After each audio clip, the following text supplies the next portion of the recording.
오늘 말씀은 마태복음 1장 18절에서 25절입니다.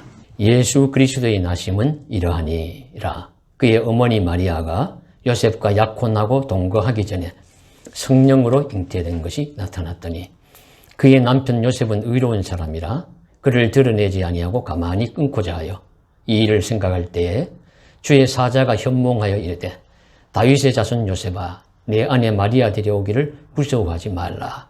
그에게 잉태된 자는 성령으로 된 것이라.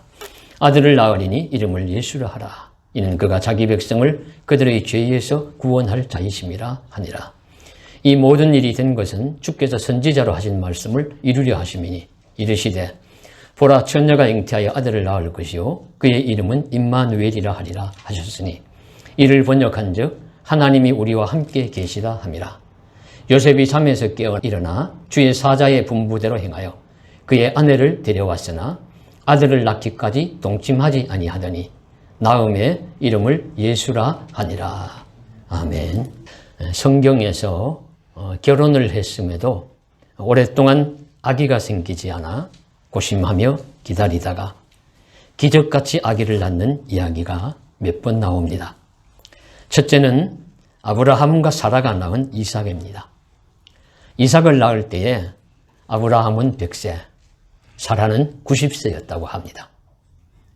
신체적으로 거의 불가능한 나이들이었는데 그래서 하나님의 사자가 아브라함에게 내년 이맘때쯤이면 너에게 아들이 있을 것이다 라고 이야기를 하는 말을 사라가 장막 뒤에서 들었다고 해요. 듣고 하는 반응이 웃었습니다. 왜 웃었느냐? 그런 말도 안 되는 소리를 하느냐? 그런 의미로 웃은 것이죠. 그러나 말씀처럼 아들을 낳았고 그 이름을 이삭이라고 하였습니다.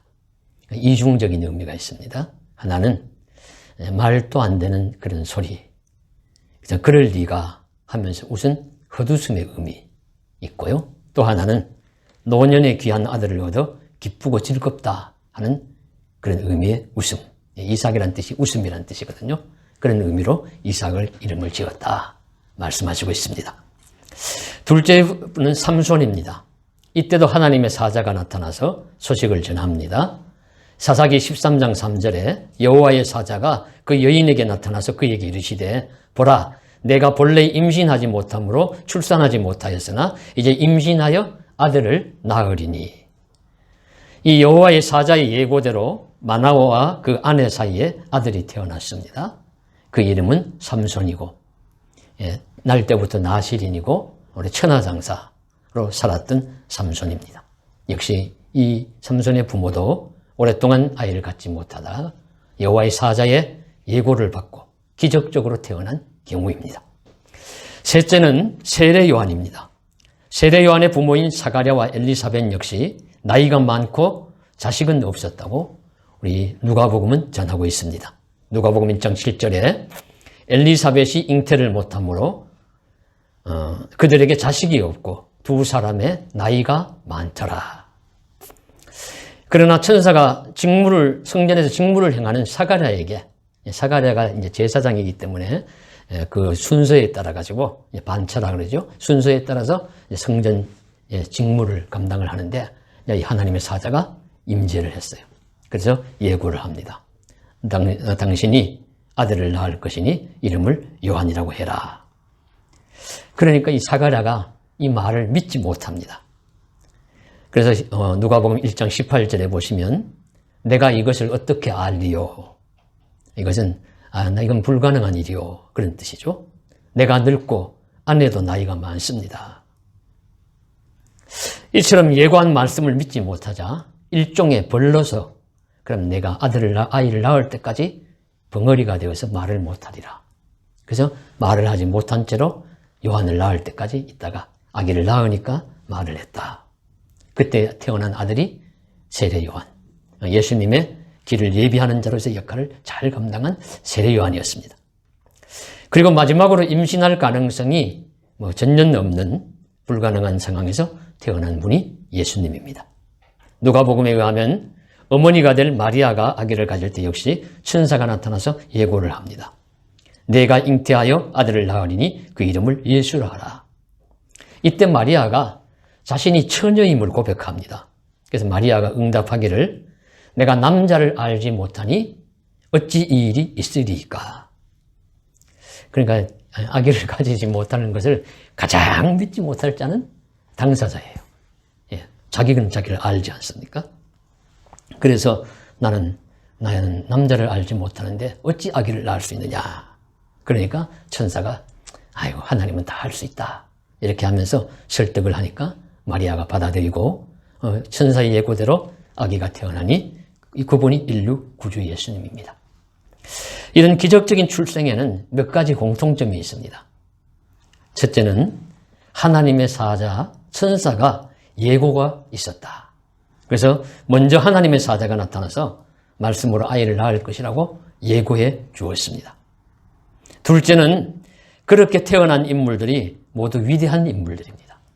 이삭도 또 우리 삼손도 그리고 기도를 통해서 난 사무엘도 그리고 세례 요한도 또 예수님은 말할 것도 없습니다.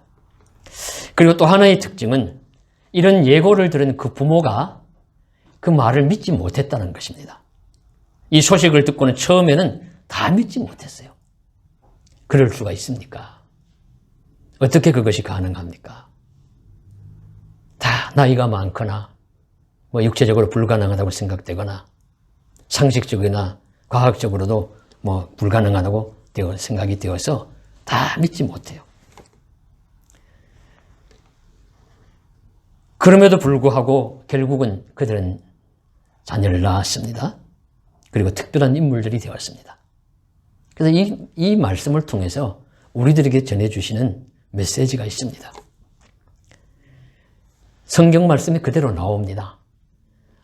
사라가 아기가 있을 것이라는 것을 믿지 못할 때 하나님의 사자가 창세기 18장 14절에 전해주시는 말씀이 여호와께 능치 못할 일이 있겠느냐 하는 말씀이고요. 마리아가 천사의 예고를 받고 내게 불가능한 일이 아닙니까? 라고 반응을 했을 때 천사가 하는 말씀도 대저 하나님의 말씀은 모든 말씀은 능하지 못하심이 없느니라 하는 말씀입니다. 이것이 신앙적이고 기적적인 사건을 대할 때 우리가 명심하고 주목해야 할 중요한 말씀이라고 봅니다.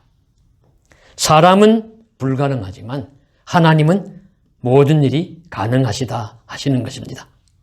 사람의 말의 성취는 한계가 있지만 하나님의 말씀은 한계가 없는 무한한 가능이시다 하시는 것입니다.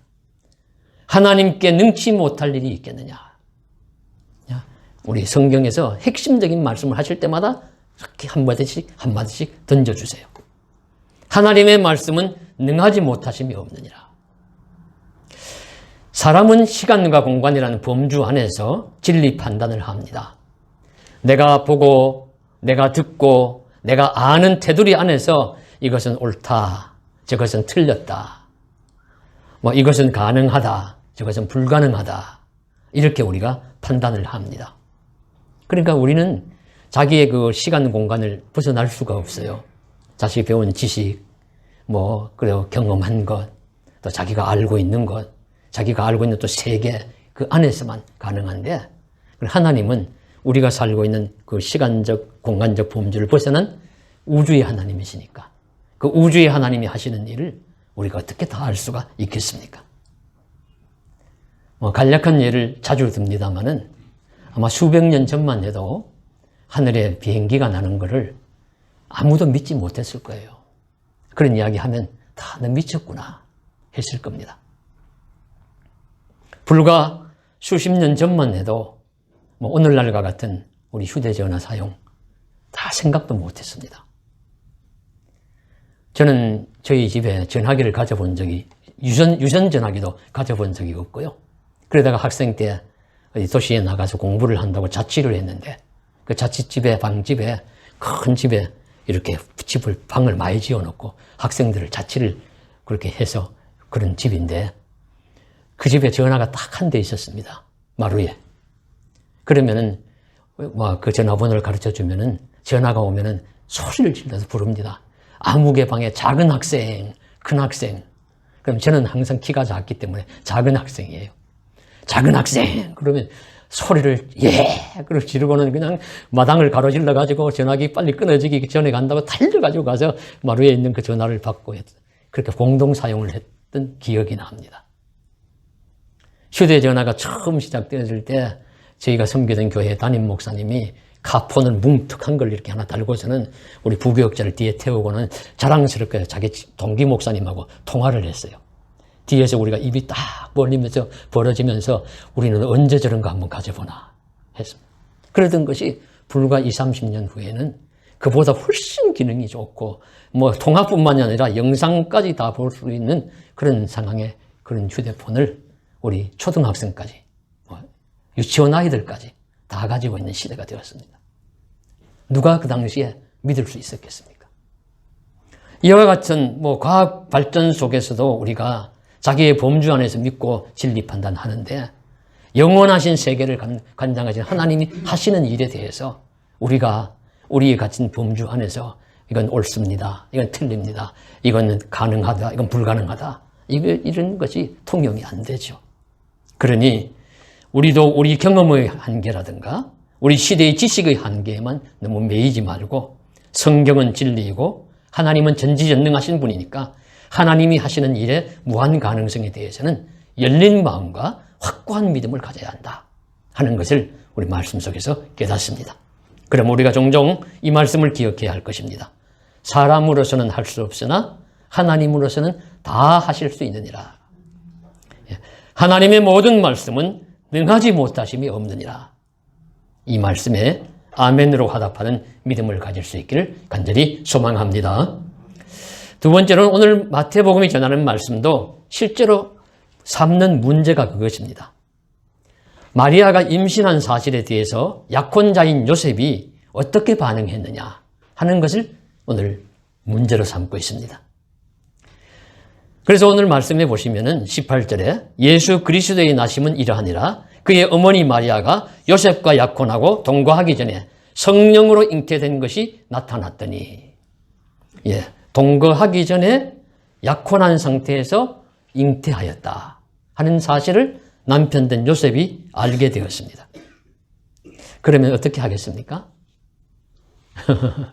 약혼한 신부가 있는데 서로 아직 우리 남녀의 관계는 갖지 않았어요. 도덕과 윤리를 지켰습니다.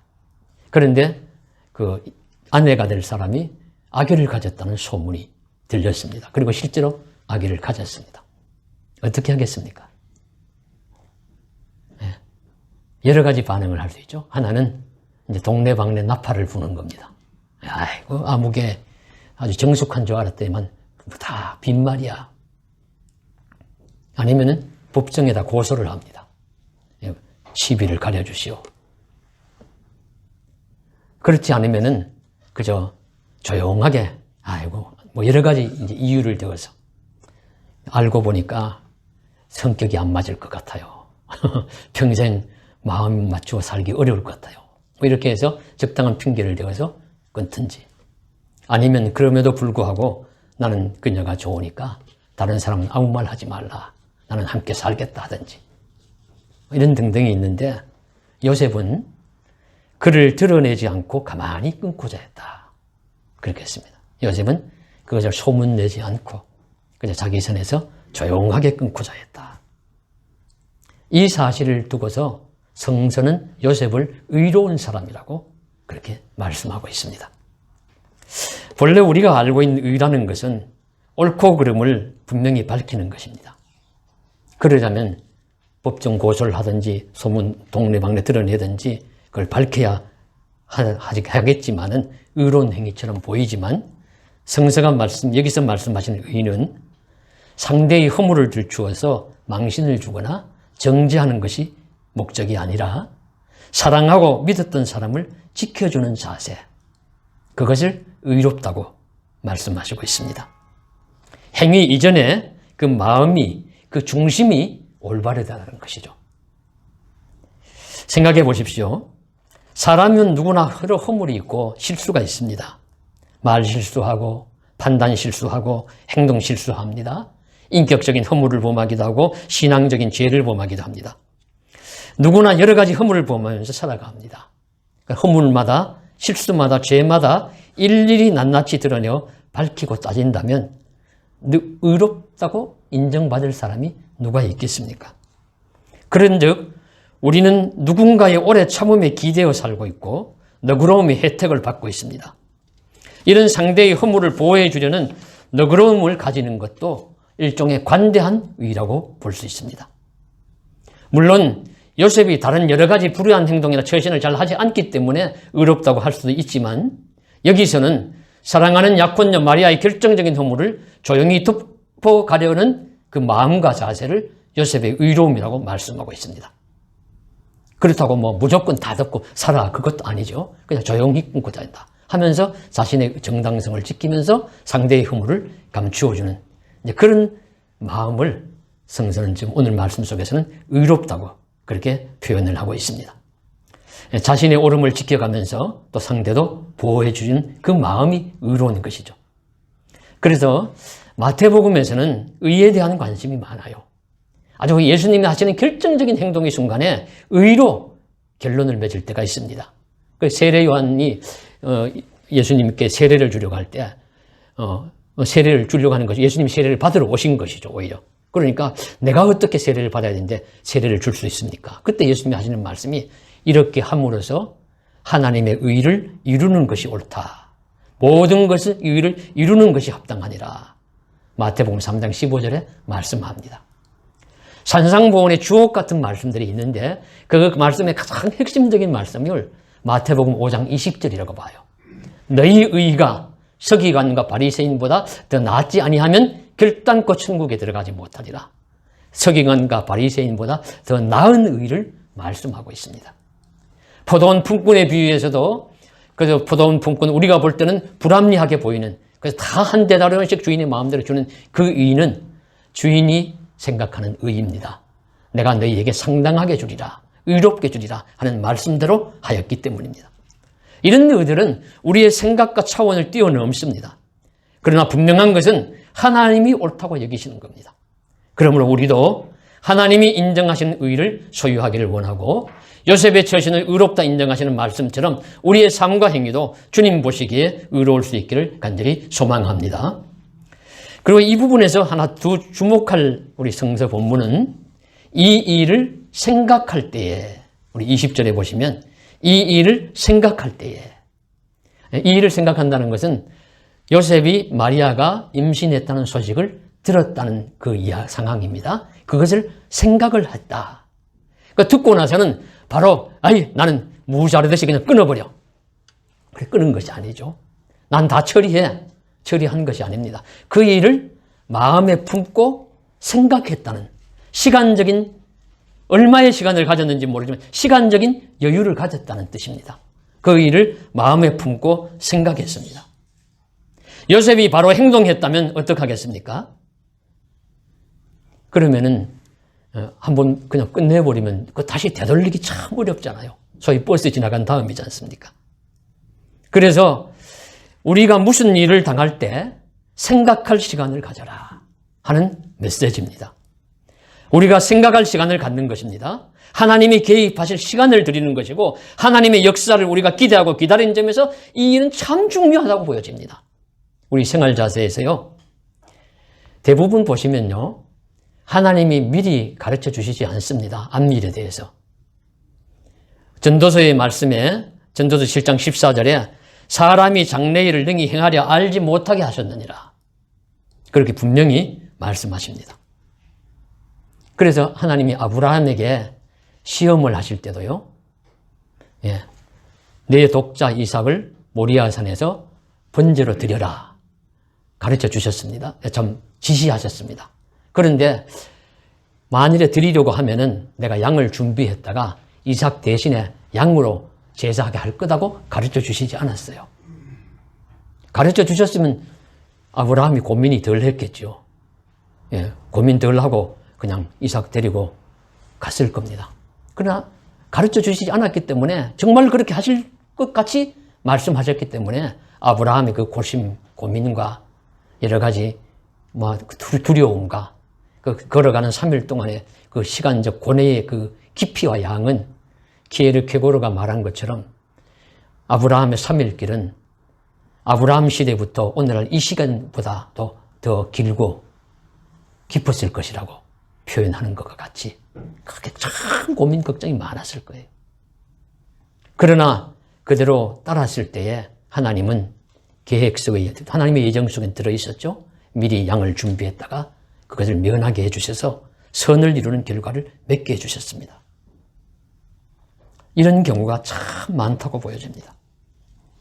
미리 말씀하시면은 우리가 다 알고 답을 아는 것처럼 행동하면은 그것은 믿음의 행위나 아닌 것을 우리 구분할 수도 없고요.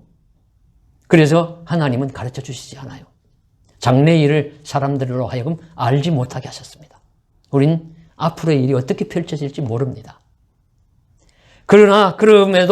그러니 우리가 당하는 어려운 일들 당하든지 어떤 문제에 부딪힐 때 한 번 더 생각하고 좀 더 생각하고 그래서 그 좀 더 생각한다는 것은 좀 더 기도하는 것이고 좀 더 기다리는 것이고 하나님이 그러다가 보면 개입하셔서 하나님이 그 사건에 임재하셔서 그 문제를 풀어주실 수도 있는 시간을 드리고 우리는 또 믿음을 자세를 가지는 것이죠. 그래서 신명기 32장 7절에도 옛날을 기억하라 역대의 연대를 생각하라고 말씀하시고 있고요. 히브리서 3장 1절에도 그러므로 함께 하늘의 부르심을 받은 거룩한 형제들아 우리가 믿는 도리의 사도이시며 대제사장인 예수를 깊이 생각하라 말씀하시고 있습니다. 어떤 일에 대하여 생각해야 하고 주신 말씀에 대해서 생각해야 하고 신앙의 길에 대해서 생각해야 되고 어려운 문제에 대해서 깊이 생각해야 합니다. 그러다 보면 하나님이 개입하십니다. 하나님이 우리의 사건에 상관하십니다. 하나님이 답을 주십니다. 바로 요셉에게도 그러했습니다. 이 일을 생각할 때에 그때 이제 천사가 나타나서 하나님의 사자가 나타나서 진실을 가르쳐 주십니다. 내 아내 마리아 데려오기를 무서워하지 말라. 이는 그에게 잉태된 자는 성령으로 된 것이라. 어떤 사람으로 인하여 잉태한 것이 아니라 성령 잉태, 거룩한 영으로서의 잉태를 말씀하시고 있습니다. 여기서 다시 우리가 그게 어떻게 가능하냐 물으면 안 돼요. 대답 나왔지요. 사람으로서는 할 수 없으되 하나님으로서는 하실 수 있느니라. 이것이 답입니다. 대저 하나님은 능치 못하심이 없느니라. 그대로 우리가 아멘으로 화답할 수 있기를 간절히 소망합니다. 그리고 이 천사가 여기에 대해서 몇 가지 정보를 더 가르쳐 주죠. 이름을 예수라 하라. 그러니까 이제 태어날 자는 온 백성, 온 세상을 구원할 자이시다. 그 예수라는 이름의 뜻이 구원이라는 뜻입니다. 구원. 이는 자기 백성을 죄에서 구원할 자다. 그리고 또 하나의 이름 임마누엘. 이사야 7장 14절에서 선지자가 예고한 대로 처녀가 잉태하여 아들을 낳을 것이니 그 이름은 임마누엘이라. 이 말씀이 요셉과 마리아를 통해서 그대로 임재, 그대로 성취된 것이다. 그래서 임마누엘, 하나님이 우리와 함께 계신다 하는 그 뜻처럼 예수님이 이 세상에 오심으로써 세상을 구원하실 것이요. 그리고 믿는 모든 자들과 영원히 함께 하실 것이다 하는 말씀을 가르쳐 주십니다. 그래서 우리는 예수, 임마누엘 그 믿음을 가지고 살아갈 수 있기를 간절히 소망합니다. 자, 이제 남은 것은 요셉의 선택과 결단입니다. 아무리 천사가 가르쳐주고 꿈이나 환상으로 어떤 계시가 와도 인간은 자기 마음대로 살 수가 있어요. 거절할 수 있습니다. 자기 고집대로 살 수가 있습니다. 그런데 요셉은 어떻게 했느냐? 말씀을 보시면요. 24절. 요셉이 잠에서 깨어 일어나 주의 사자의 분부대로 행하여 그의 아내를 데려왔다. 요셉은 말씀대로 순종했다고 합니다. 그러니까 결론은 요셉의 순종입니다. 하나님이 하시는 모든 사건과 역사의 말씀을 완성하는 것은 사람의 순종입니다. 하나님은 많은 일들을 사람과 함께 일하시기 때문에 그러니까 사람이 순종해야 그 일이 이루어져요. 그 일이 완성됩니다. 순종이 중요한 이유입니다. 성서가 순종을 강조하는 이유입니다. 사람의 순종을 통하여 하나님의 역사도 성취되기 때문입니다. 그래서 한 가지 질문을 합니다. 많은 사람들 중에 왜 하필 예수님의 육신의 부모로 요셉과 마리아가 선택이 되었을까? 많은 사람들 중에, 수많은 부부들 중에 왜 하필 요셉과 마리아가 선정이 되었을까? 라고 질문을 할 때 그 대답은 그들은 순종의 사람이었기 때문이라고 대답할 수가 있습니다. 그들은 순종의 사람이었습니다. 이 두 사람은 누구보다 하나님의 계시와 주의 말씀에 대한 순종의 사람이었기에 예수님의 육신의 부모가 되었다고 믿습니다.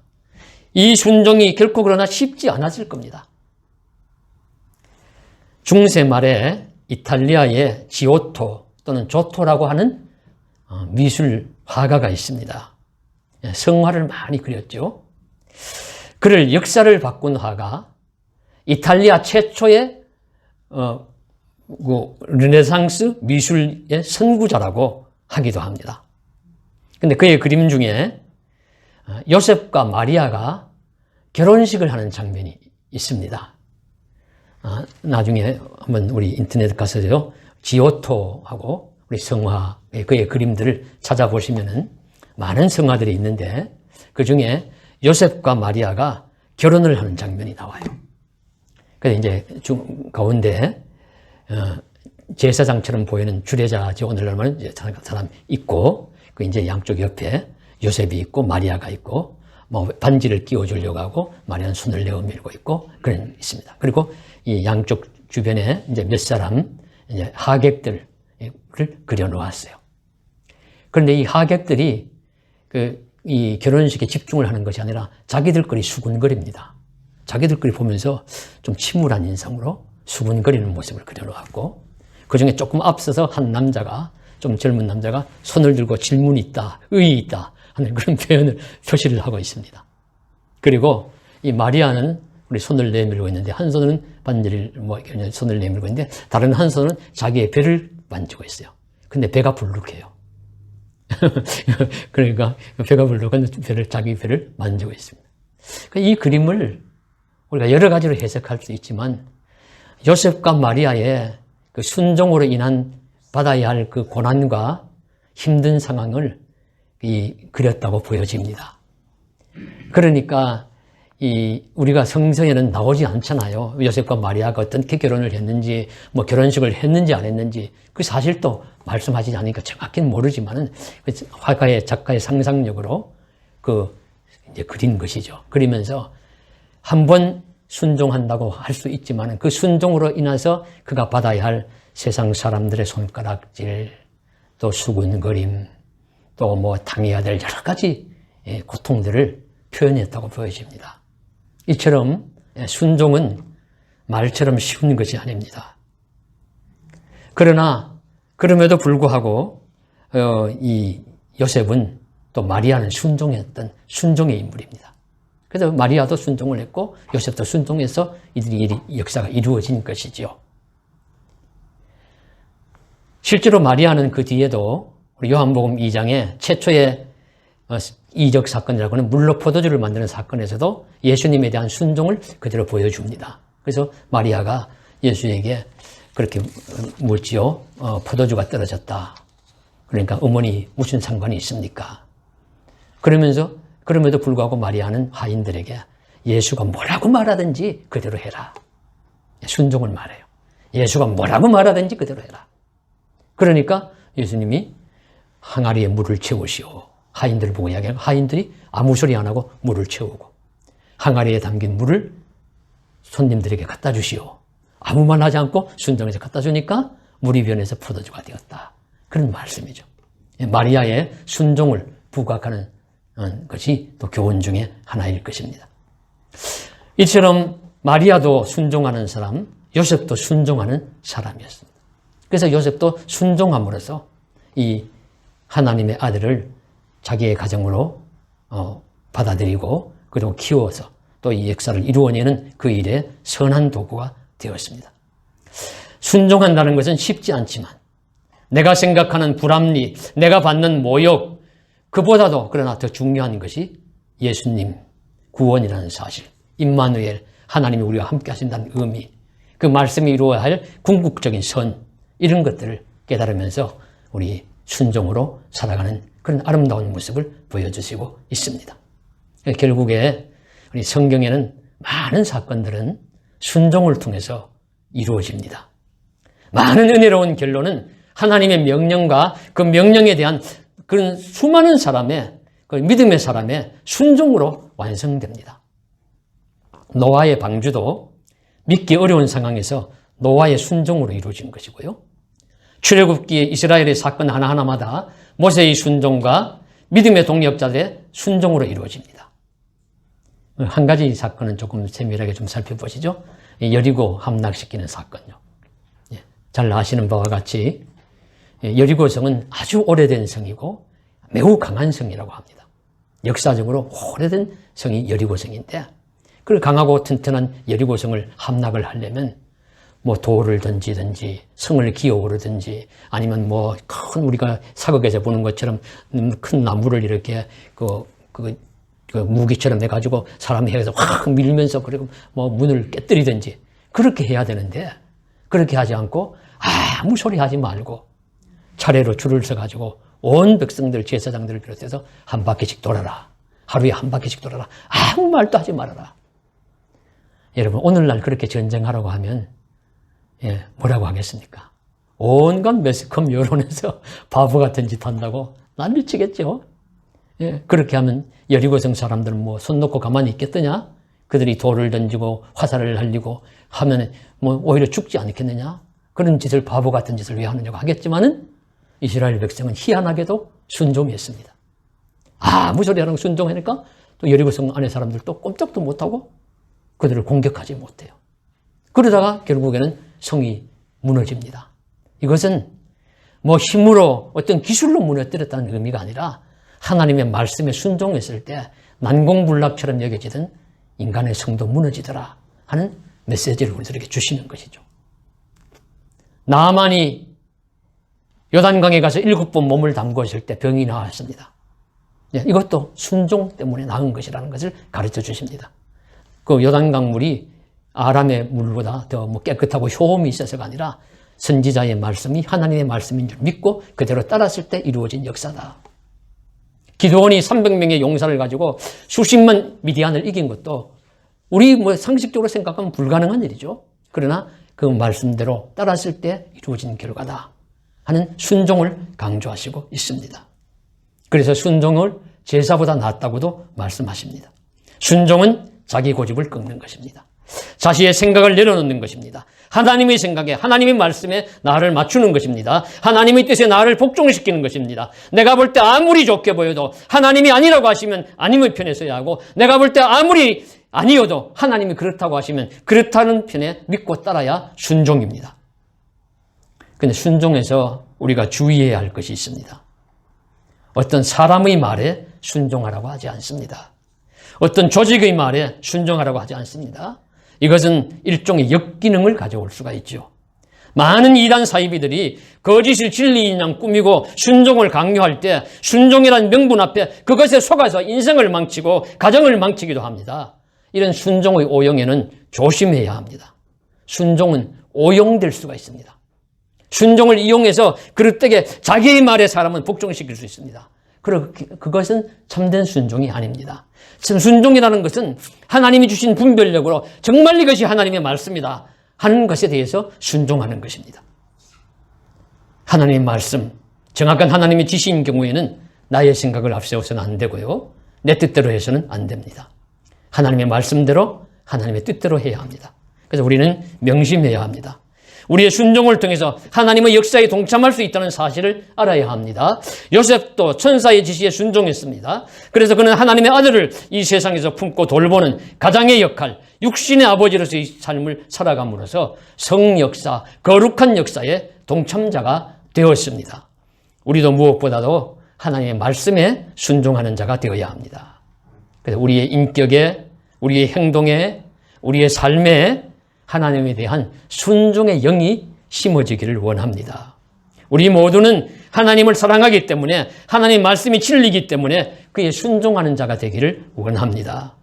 예수님으로 인한 구원과 그분이 일으키시는 사건이 은혜로운 것임을 확신하기 때문에 진심으로 순종하는 사람이 되기를 원합니다. 그리하여 우리는 하나님이 일으키시는 거룩한 역사에 우리도 동참자가 될 수 있기를 주님의 이름으로 간절히 기원합니다. 기도드리겠습니다. 사랑하는 하나님 아버지,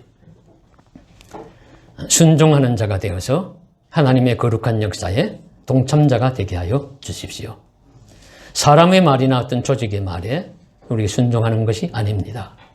잘못된 짓이나 말에는 그저 우리가 반항, 거부할 수도 있습니다. 그러나 합당한 하나님의 말씀이 분명하다면 우리가 어떤 경우에라도 순종할 수 있는 믿음을 더하여 주셔서 여리고성이 무너지고 노아의 방주로 구원함을 받고 또 미디안 전투에서도 이기고 문둥병도 낫고 여러 가지 놀라운 기적적인 역사를 이루는 것과 같은 그런 은혜를 힘입게 하여 주시옵소서. 그런 것이 필요한 시대입니다. 어두운 시대 속에서 밝은 빛을 주시듯 그런 놀라운 역사도 우리에게 일어나게 하시고 참으로 순종하고 말씀을 믿음으로 그 거룩한 영의 동참자가 되게 하여 주옵소서. 주 예수님 이름 받들어 감사하며 기도드리옵나이다. 아멘.